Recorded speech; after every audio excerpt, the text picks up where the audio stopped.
Haru and Yuki. Yuki Haru.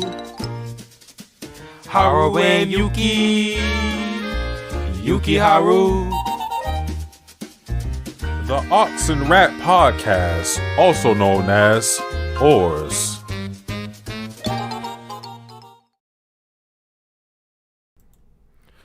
What is good, people? It is the Ox and Rat Podcast, here to cover the second episode of Kaguya-sama Season 3, or Ultra Romantic, whatever you want to call it. I am joined here with my co-host, Perry, D-Rat. You want to say something, Perry? I'm hungry.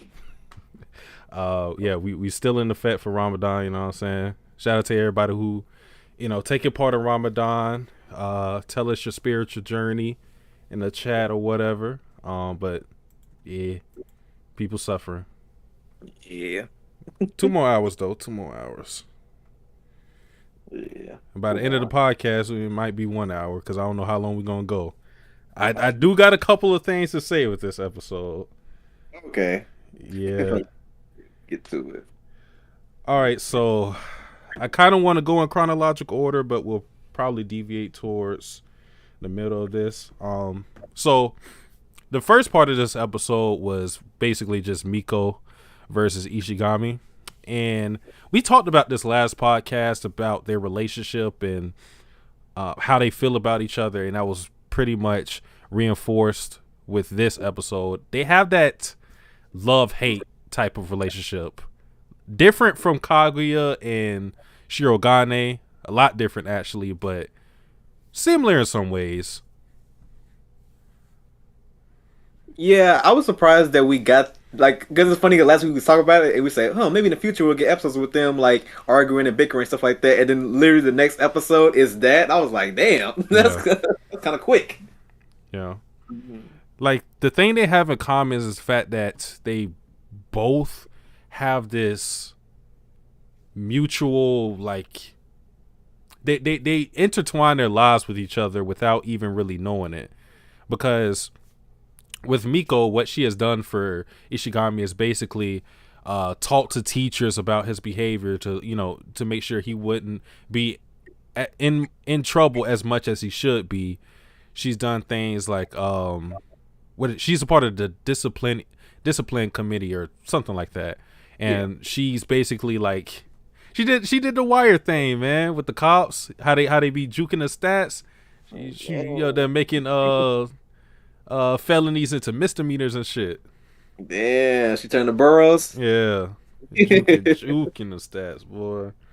So that's what she's been doing for Ishigami, and in contrast, we saw what Ishigami was doing for Miko with when they put that sign on her back and he took it off, and what he did in the presidential campaign when he basically told Shirogane to whoop her ass because he kind of wanted to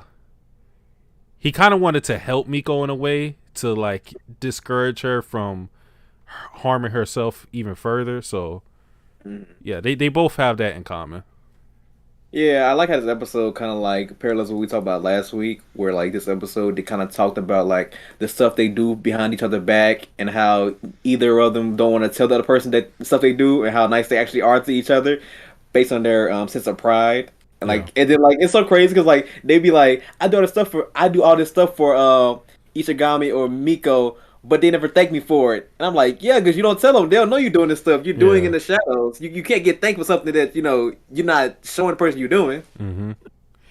And it's interesting because I feel like them helping each other kind of contradicts the character that they show themselves to be.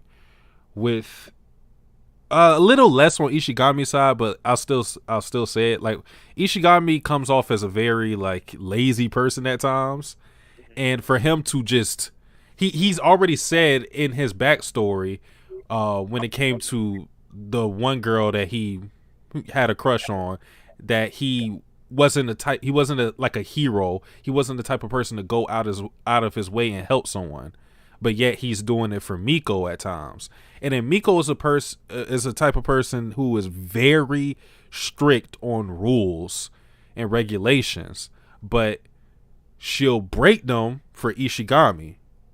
because that's what it comes down to. She's still like following it to some degree, but she's working outside the confines of what is supposed to actually happen to help him. So it's kind of interesting that they kind of betray themselves in that way to help each other out.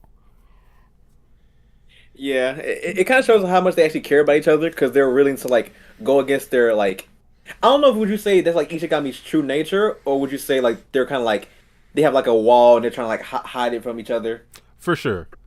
Yeah. That's why I said like that's how they project themselves as. I don't think they are like that, because even Miko in this episode said that she doesn't like the fact that Kaguya and Shirogane goof off at times, but because they're nice to her, she lets stuff slide, and that kind of goes against like this ironclad type of person she presents herself to be. And Ishigami isn't really lazy because of the work he does as a treasurer, so yeah. But yeah, the antics we got into, basically, we had the respective like parent figures of Miko and Ishigami get together and come together to try to get these two to bond. And I gotta say, because I think Shirogane came up with all these ideas, these were terrible ideas to get these two together. Yeah, because like it's crazy because of how he structured them. It was first like the compliments one was like that's not that bad, but you know you gotta be a little more tactful. Where like you can't randomly just have two enemies say like, "Hey, compliment each other," and then he went to like cleaning their ears, and I'm like, "Wait, clean your ears, yo, yeah." Yo, this is, and then when they was blaming him for like this some shit that Chica would do, who the fuck come up with this? He was like, damn. Yeah, that's the funny part. Chica would have came up with way better ideas than what Shirogane came up with. Yeah, like you have to give Chica respect, and she's very like socially aware a lot of times. And when it comes to romance, like that's her field. But yeah, like started with the first one. Like let's just go at them one by one with the compliments one. I think this is the best one out of all of them. The issue is that it kind of hurts when it's artificial, when they're being forced to do this type of thing, because it's kind of like the whole thing of two kids fighting and a parent or like a teacher or something goes like, he tells the two boys, shake hands or like make up or something like that. Yeah. Like they'll do it for the moment, but it doesn't really solve anything long term. And sometimes short term things can help out in a long term. So I'm not saying like this is a bad idea completely, but it wasn't going to be the ultimate thing to get these two together. Yeah, because like I thought in this situation, I knew this was gonna go bad just because of how Kaguya-sama is structured. Yeah. So when I said he got me go first, and he was like saying, you're honest, a good student, and then it was like Miko's turn, and she was like, well, you're a. Yeah, I already knew she was gonna come up blank with that, because I was thinking like Ishigami probably is going to have some good things to say about Miko, but I don't think Miko would. And not to say that there's nothing good about Ishigami, it's just that I don't know what she would see in him. Yeah, because like I think because we spend more time with Ishigami, we know how he feels about Miko on like a deeper level than like the other way around, like how Miko feels about Ishigami. Like even though she does like you mentioned earlier, like she helped them with the disciplinary committee and stuff like that, we still don't know like how she actually like feels about him. Yeah. She I feel like she has to have some fondness for him to go that far on some level. Cuz I feel like she would just fall back on the rules with anybody else, but like I said, she'll break it for Ishigami or like be a little flexible. So, yeah, the whole compliments thing, yeah, good concept, but could have done better. Whatever, we'll let that slide. Mission number 2, ear cleaning. That was crazy. Like, okay, like did like when they got here, like I was like, okay, what the fuck are you doing? Because I'm thinking, all right, if we just took away this being a girl and a boy, like, would you seriously ask some two niggas who were beefing to clean each other's ears?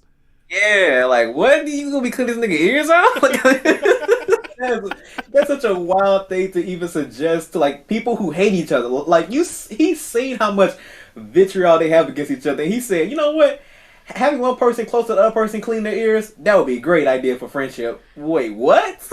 Yeah, that and that's my problem with everything that follows after this, because it doesn't feel like a bonding exercise to like appreciate each other as friends. It seems like some convoluted way to get these two to date or something. Yeah. Like, cause like I said, I don't think any of these things work when you're doing it with people who you expect them to not like be together or whatever. Cause I don't, as far as I know, I don't think Ishigami's gay or Miko, or she might be. I don't know.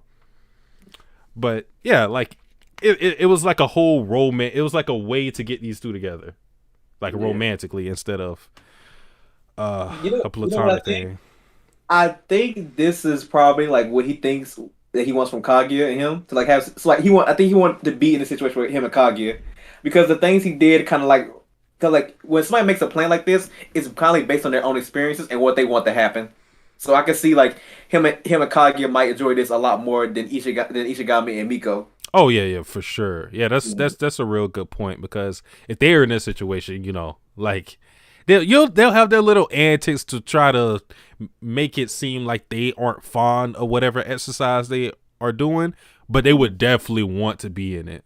So yeah, that's a good point. Yeah. The Decrepit Storm is in the chat. How you guys doing tonight? I'm doing well. Basketball later, so hey, ain't we talking Kaguya? So good times ahead. And right now I'm just chilling, man. Waiting to 8, I think 13 today for Ramadan. Then I can eat, watch a few games. I'll Yes, be sir. good. Okay, so yeah, that was mission 2. And what they ended up doing was actually kind of funny, because it was kind of like Ishigami was like, it was like he was mining or something, because he had like, I think he was using his phone or something, but it was like he had like, think of it like a helmet with the little headlight or whatever. Oh yeah, I thought he turned into a doctor. He like he was doing surgery. He had the Yeah, little light on, yeah. 2 hands. She let that shit go immediately. She said, "You is not finna. I am not finna sit on your lap. You none of that." Yeah, But so that didn't work. Mission number 3: feed each other. This one is a little more harmless than an ear cleaning thing, in my opinion, but it's still a little too intimate. Like, I feel some couples I feel would be a little embarrassed to do this. yeah. Was this one with the Pocky, right? No, Or this no, was a regular? no. I can't remember. That's the Okay, next one. okay, yeah. Feed each other. Yeah. Yo, when they got the forks out, I was like, oh shit, it's gonna get Yeah, violent. they didn't even try. They didn't even, like, on site Tom and Jerry type of beef. I'm like, Yeah. okay, shit. But yeah, the next one after that was the Pocky one. Like that. What the fuck? How? There's no way, bruh. Like, your theory has to be right, because there's no way Shirogane thought about this and said like, yeah, this shit finna slap. No way, Yeah. bruh. Ain't no way, man. Cause Pocky with enemies is crazy. Like that's like an intimate thing you do with your girlfriend. yeah, That's I crazy. just don't understand like what he saw was going to happen. Like, they were going to do the Pocky game. Like, no, I don't see it. Mm-mm. Oh, but didn't Miko? No, they broke off the Pocky both. Yeah. And I think that was that the last one? I think that was Yeah. the last one of his plan. Then he got depressed. Yeah, I was like, man, Shirogane. I mean, I get it. It's already been established that he's a genius, but when it comes to romance, he is washed. Oh yeah. Oh, I forgot that he always gave like dude like the guy. I forgot his. Oh, do you have his name? The guy from season 1 and 2. Like this. Like he got his girlfriend. I don't, I don't know if they gave him a name. I know the girl's name is Kashiwagi or something like that. Yeah. Wait. I think they literally call him Kashiwagi's boyfriend. Yeah. Like, so that's funny as fuck. I don't know. He might have a name. He might have a name. I'm not sure. But that's Kashiwagi's boyfriend. That's what I'm gonna call him. Damn, that guy's on man. Hate to see it. Hate to see it. Yeah. So that happened, and then that's when old girl popped in. What was her Oh, what's name? the name? Yeah, I don't know. I As never know her name. Asaragi. Asaragi. Asaragi. Okay. Yeah. Yeah. She came in with a big ass glasses and said, "You know, I'm gonna use reverse psychology on them." And then like that too. While you got what you got out of those two, it still didn't help really. They just said what they said because they were embarrassed about the idea that they like each other, um because of them bickering with each other. I actually disagree. I feel like it does help because it kind of like because like it's because like unlike the other situations where it's like a temporary thing, because she put that idea in their head now. Like anytime they argue, I feel like they remember that. Like, oh wait, if I argue with her, just like what you say her name? Katsuragi? Asaragi. Katsuragi, because Katsuragi said they'll probably keep that in their mind when they're arguing. So I feel like it's like a long term, like it's like a something you keep in the back of your mind Oh, situation. it's actually Osaragi. I fucked up. Oh, Katsuragi. Yeah. Yeah, you would be right if it becomes like a lasting thing with them. But I don't know. I don't know if the like Kaguya-sama is weird, and I don't know if things like this are going to linger or if it's going to be kind of just forgotten about. If that does like sit in their mind, then yeah, you're right that it could lead to them taking a different approach with their interactions, because then they'll be less prone to they'll be less prone to fight with each other immediately because of what you said. But that shit was funny when dog, when they gave Ishigami like this Travis Scott filter or something. Oh, Bokudo. That shit had me dying, nigga. Yeah. Them niggas was broken, boy. They was like robots. I was like, damn. What? That shit worked. So She said, I got this. She Shirogane. You kind of fucked up, but I got this, man. I got 10 years with her. I got the experience. Let me show you how it's done. oh yeah, that's true. And I think Miko's a first year, so that would mean that they knew each other since they're in kindergarten, 5 years old, Mm. something like that. So yeah, long history. And speaking of long histories, that should be a good segue to two characters who have a relationship to the point to where they aren't just friends; they consider themselves sisters. Kaguya and Hayasaka. Uh, there's trouble brewing with these two. I'm gonna get into it later, but how did you feel about Hayasaka this episode?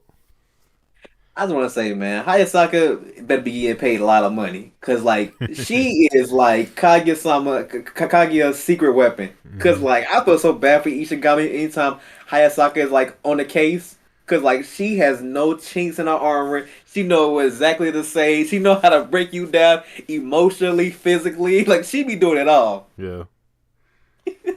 Like, it's like the LeBron James thing. No No help. help. Yeah. I for sure, like, anytime I see Hayasaka, I always get in my mind that, and this is kind of why I feel like trouble is going to be brewing with these two. I never had the feeling that Hayasaka was dumber than Kaguya. Like, the thing about Kaguya and Shirogane is they're hyped up because of them being geniuses. That's the whole thing. And I've always felt that Hayasaka was on the same level of intellect as those two. Just the way that she's able to react to things quickly. Like, she is extremely like quick on her feet thinking, and like she can foresee things just like how Kaguya can. So, and Hayasaka a lot of times is helping with it. It's not like she's just doing grunt work that someone with physical capabilities can do. Like, she's also putting her brain into Kaguya's plans, and sometimes she's initiating things because Kaguya just gets blinded by her own love. So the reason why I feel like that may turn into like beef later is because since Hayasaka is so capable, it kind of makes me think about how does she feel about being a maid, even though she has similar or like the same type of intellect as Kaguya. Yeah, that's an interesting point because like with Hayasaka, because I feel like it has to be like you say, it has to be brewing a little bit because like even though you're a maid, you've been doing it for like I don't know how long she's been working for Kaguya-sama and the Shirogane the Shiinome household, but like I feel like she kind of thinks like she's gonna be too good for this, or like she realized like is this how the high class people are living? Maybe I could maybe I'm too good to be a maid. Mm-hmm. Yeah, I didn't want to get into this yet. You know what? I'll save it. I'll save it. That's all I say for now. But I'll go back to that. So this is also something that I feel like is going to linger on in a series, and that's Hayasaka and Shirogane.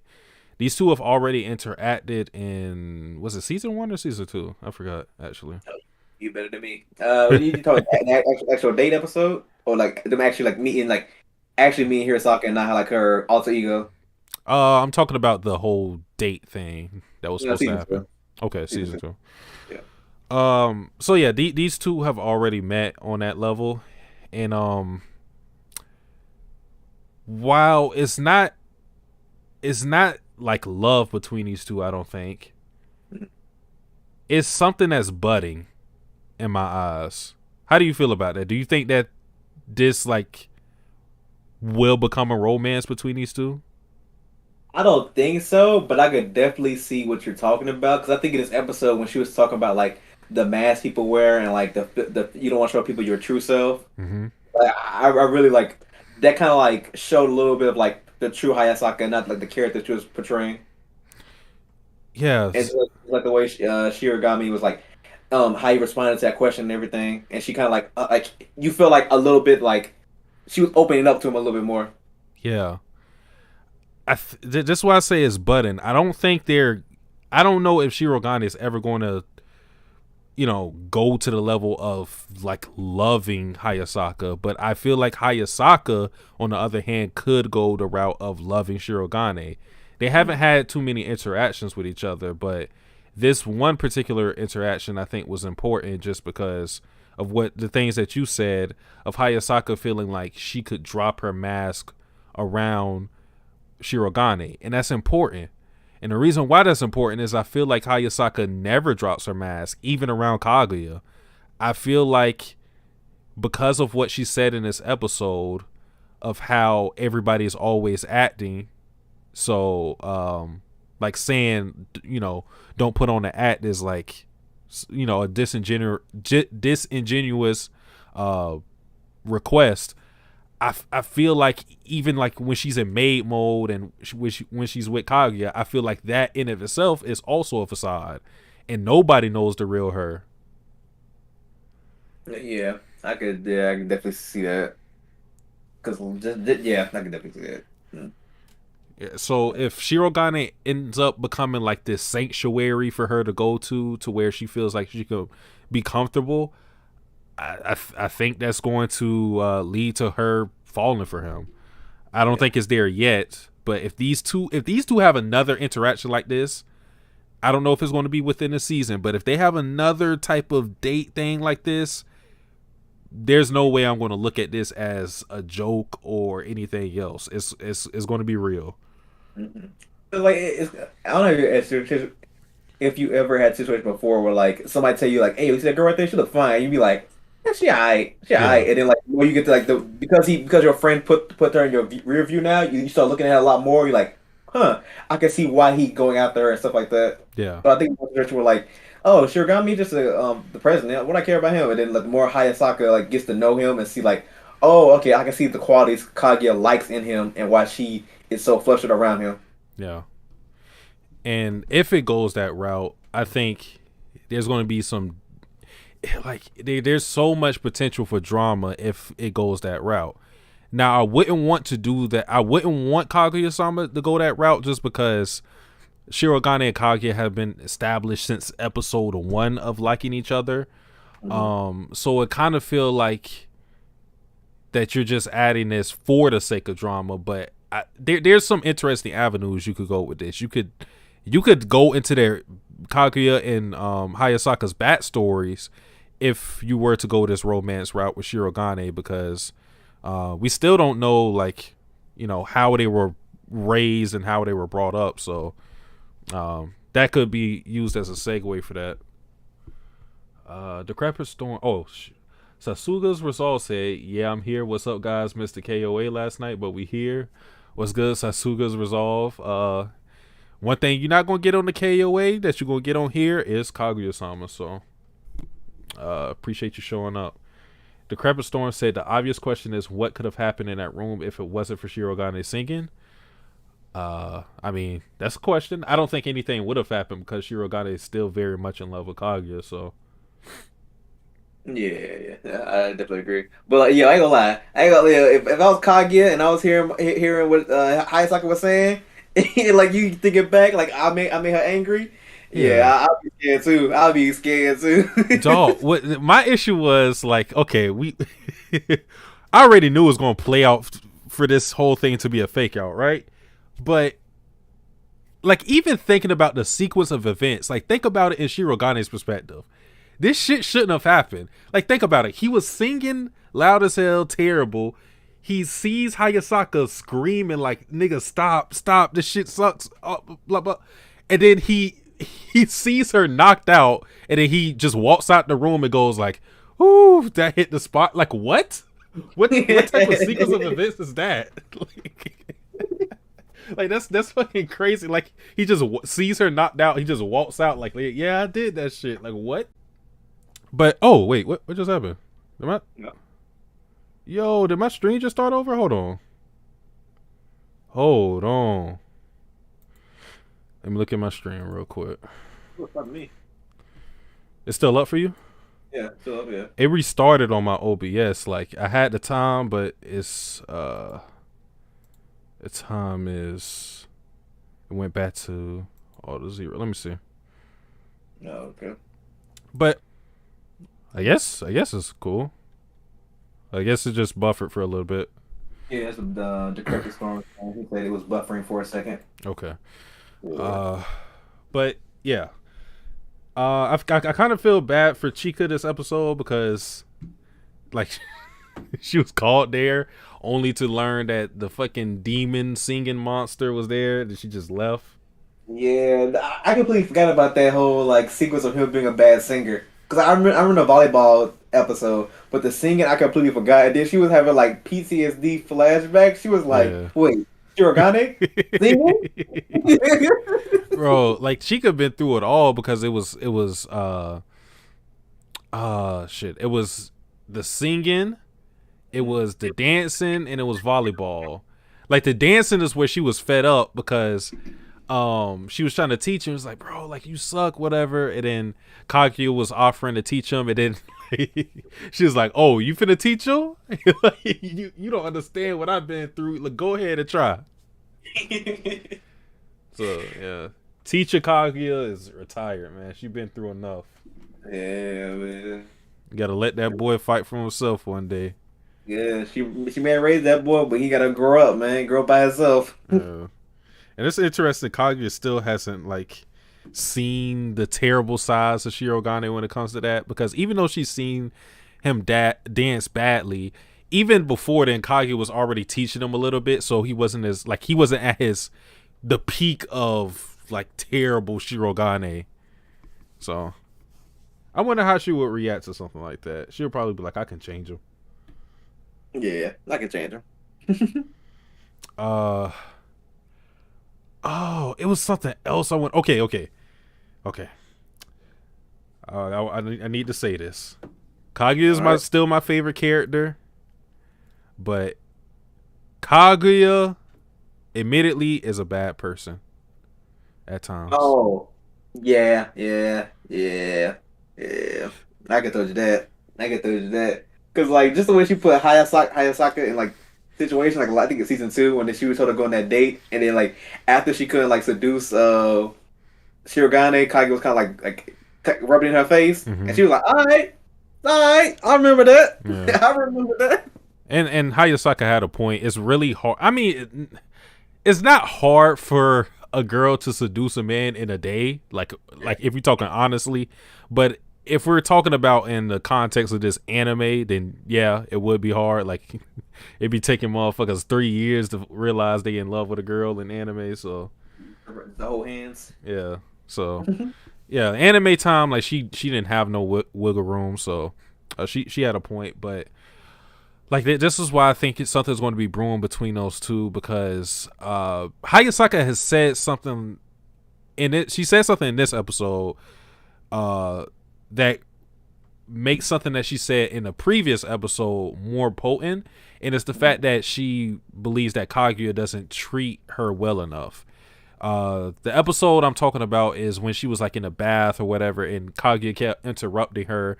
Like that was I don't know what episode number it was, but that was the episode where Kaguya was trying to make a Twitter and all of that.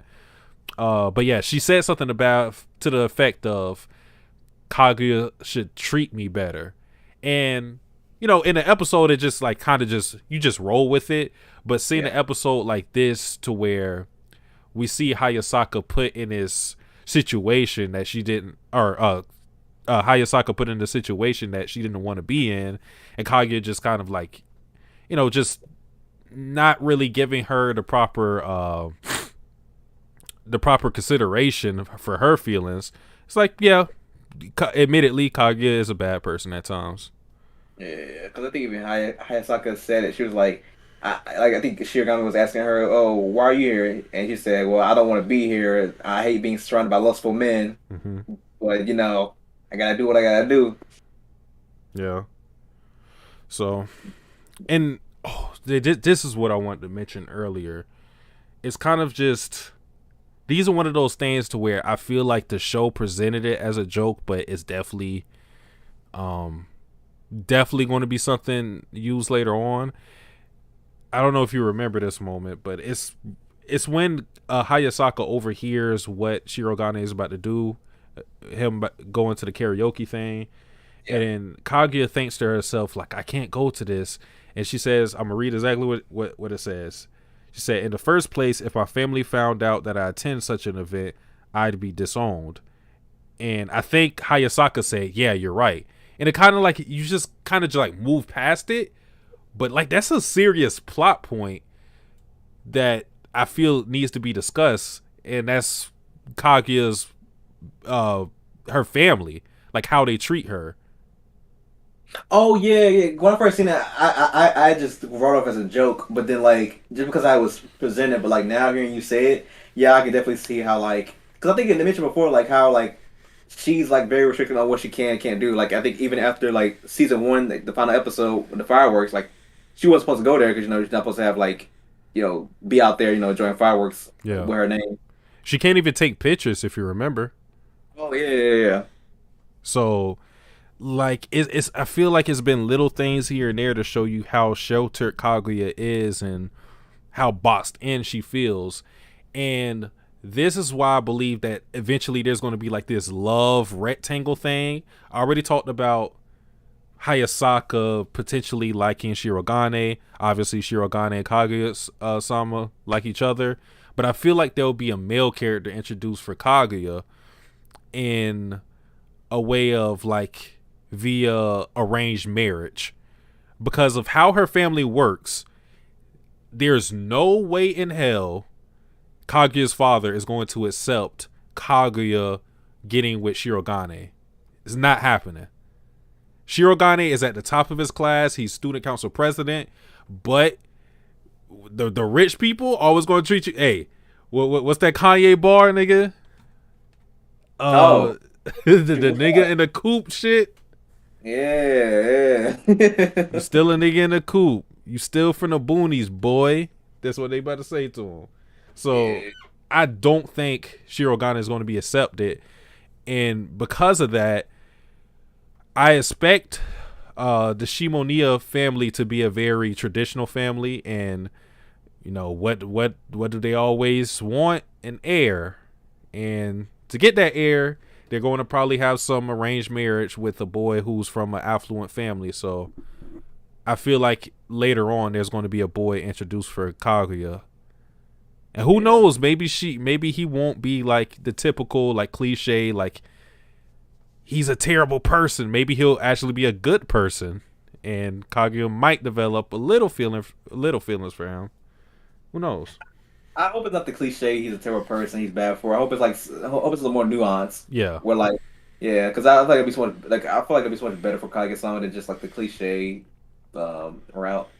Yeah. Oh, go ahead. I was going to say it'll make things more interesting and more hard because in the end, while we say all this stuff, we expect Shirogane and Kaguya to get together, but there's going to be obstacles for sure. Yeah. So I want if that's introduced and as an actual plot point, I would like that to be a bigger obstacle than just typical arranged marriage. He's a bad guy. Shirogane saved me. Fucking in his lobby. I want to live. That shit. That's wild. It would be more interesting if it's like that's a viable option for Kaguya. Mm-hmm. Yeah. So, but that's just brainstorming. That's just theorizing. There was something else I wanted to mention. Oh yeah, we got a cliche rape guy in an episode. We did. Oh, you talking when Hayasaka was in the Yeah, man. It's always a dude like that in any shows. Like what was funny to me is that he didn't wait for Shirogane to leave. Yeah. I'm like, yo, like he had to be like watching them like a hawk the whole fucking time. He just in the corner like that meme of the niggas where everybody partying. Like they don't even know I'm about to fucking ask. I'm finna approach Hayasaka. Yeah. Like Jesus Christ, bruh. He didn't wait a second. Like it was like some revolving door. Like as soon as that nigga got up, that nigga sat down immediately. Yeah. That was crazy. Another thing that I remember is like, how are they having this big karaoke thing? And like, I thought everybody who was there knew each other at least, or like had some kind of connection. It felt like it was like a, hey yo, you want anybody to come? Just come. Because Hayasaka had no like connection to anybody there. From what the two people that introduced or that invited Shirogane to the thing, they said it was going to be like a mixture of different schools. So it was kind of like, probably like one of those things to where like nobody knew nobody really thought about who Hayasaka was with because a whole bunch of different schools are there. So it's just kind of like, I imagine that like think about it like this way. They probably just said, like, it was probably like two people from different schools that was like, just invite anybody. So it's kind of like this idea of, did you invite this person? No, I didn't invite them. Did you invite them? Like they don't know because like everybody else is inviting multiple people. So, hey, shit, hey, I need to get like Hayasaka. That's how I'm gonna be for the family reunions, nigga. And I'm just get one of them T-shirts, and if you get a T-shirt in a family reunion, you in. I don't care. I don't know if you remember this. Amount of people. I don't know if it was on Twitter, or it was on YouTube, with the people who was going like people's funerals just to eat at the wake. Oh, that's crazy. That's crazy. That's kind of disrespectful, but like, damn. Yeah, I can't. Bro, so they was in suits and shit, just stealing food. Yeah, they was going to the wakes and everything. Like you said, the bag, wait, like the food, everybody eating and everything. That's a come up, but like I don't advocate for it, bro. That's crazy. Was they fake crying too? Nah, I think they're just in a bag, just like that. About it. Yeah, them niggas was crazy. Nigga, yeah, them some goons, boy. What if they say some shit like we about to go out to eat? Niggas start sweating. Yeah. You hungry? Yeah. Dinner on us. Why did you make you wear a suit? A suit? I don't know why I wear a suit for. What's so nice? You go to a funeral, man, who died? I don't know, nigga, but we finna eat. That's crazy, boy. Hey, man. I think that's pretty much everything I wanted to mention with this episode. I'm looking through my notes right now to see if there's anything else. Oh yeah. I guess I'll just mention this. I wonder if Hayasaka's like opinion on Shirogane kind of soured after hearing them sing, because man, that's a lot to take in, dog. Yeah, it was funny because she was like, his regular singing is alright, but his rapping, oh my god, his rapping was god awful. I wonder how many how many things he's bad at. Because I didn't expect Shirogane. The volleyball thing, even though that was the first one, caught me off guard because I'm like, oh, I thought you were like really athletic, and I think he is, but he's just his coordination is terrible. Yeah. But it's always like something very specific that he's bad at. So Yeah, because like for this one, it wasn't just singing; it was like just rapping specifically, and it was like, damn, this is like it's one flaw in that. yeah, make some more fleshed out character, more more layers to him and whatnot. He's not just super perfect. Yeah. Mafuya Supremacy said, I haven't watched the show yet. Should I start? I heard it was good. Oh yeah, for sure. Got to your comment late. I don't know if you're still here, but yeah, start Kaguya immediately. Yeah, definitely watch it. Definitely watch it. And I guess the last thing I want to talk about is like how like the end of the show they kind of talked Hayasake and Kaguya kind of talked about like how they're very much alike and they're kind of like sisters. Yeah. And I never thought about that before about them actually like having that kind of relationship where like they consider each other sisters. I feel like they mentioned. I feel like I don't know if they explicitly said sisters. Maybe they did, but I feel like the depth of their relationship was mentioned before. I don't know when though. But yeah, that it's interesting how they view each other because I wonder if their family is okay with that because they probably look at it like, considering what we know about the Shinomiyas, they probably look at it as like, the maid is the maid. It's a hierarchy. You have to follow it. But from what Kaguya seems to treat the relationship as, they already said it. They see each other as sisters. So it's kind of like an equal type of thing. I wonder if that's going to cause problems in the show later. Yeah, I could definitely see something like that where like maybe a situation where like Hayasaka quits being a maid and just becomes like a friend. That could definitely happen too. She'll lose probably like a lot of benefits. I don't know what they paying her, but yeah, I mean a lot. The baby basically babysit Kaguya to be like she on call 24/7. Yeah. She can't even take a bath without I got hitting up. I think she has like a headband or something, like some hair clip or whatever. When Kaguya's in danger, that shit like lights up. And it happened twice, so I don't think that's a gag. That's some real shit. Like when her heart rate goes up, she has like an alert thing. So like, damn, like she has a lot of responsibility as a high schooler, bro. Yeah. But I think that's everything I want to mention this episode. This episode was actually pretty good. I feel like we had a lot more to talk about, even though this was shorter than the other one.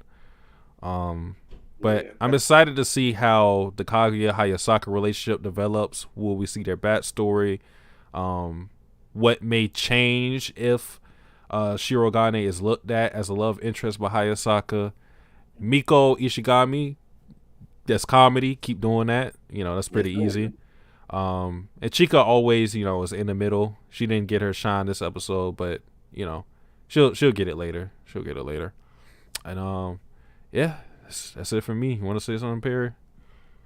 I think actually I have one more question. Did do we know if Kaguya was always when she first met Shirogane? I know she was cold, but like, did Hayasaka was her maid before that or after that? She's been her maid. I feel like she's been her maid since birth.